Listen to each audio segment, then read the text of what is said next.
কৃষ্ণদা মাছ ধরছে, এখন মাছ ধরতে নেমে গেছে। বড় বড় মাছ আছে এখানটায়।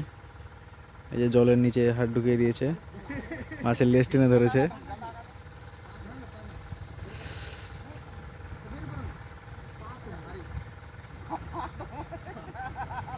কি যেন একটা পেয়েছে কৃষ্ণদা, খোঁজাখুঁজি করছে ওটাই। এই তো এই তো ধরে ধরে নিয়েছে। কি এটা? দারুর বোতল, মাছে দারু খেয়েছিল, বোতলটা জলেই ফেলে দিয়েছিল। কৃষ্ণদা গামছাটা ভালো করে বেঁধে নিল। এখন একটা বড় সড়ো মাছ ধরবে কৃষ্ণদা আমাদের।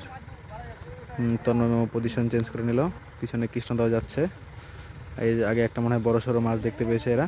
এই যে এই তো এই তো এই তো কি যেন বলছে, মামু হাত ঢুকেছে। ভালো করে জালটাকে প্যাকিং করছে যাতে মাছ বাইরে বেরিয়ে না যেতে পারে।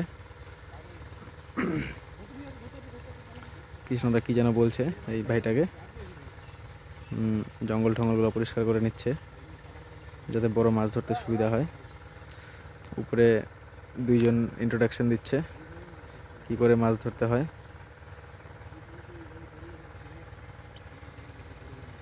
একটু টাইম নিচ্ছে এরা যাতে মাছগুলো ভালো করে জালে জড়িয়ে ঝাপটে যায়।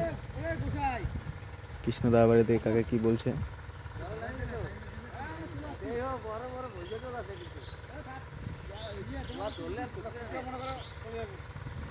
যোগ আছে?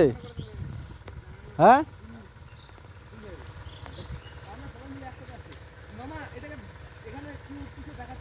হ্যাঁ হ্যাঁ, ওটাই আমি ভিডিও রেকর্ডিং করছি।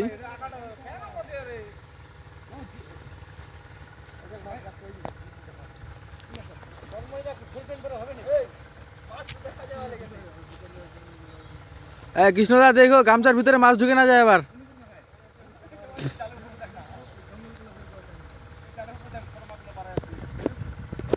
ওই জঙ্গলে খেয়াও দিয়ে হাতাইতে হবে, তাহলে শৈল মাছ পাবা কিন্তু। হ্যাঁ, শৈল আছে বলো, চার সাইডে ঝাল পাড়াই দিয়ে হাতাইতে হবে। জঙ্গলের সাইড মেয়ে দিয়ে খায় না, শৈল পাবা, এই জায়গায় শৈল পাবা, এই বাইন পাবা।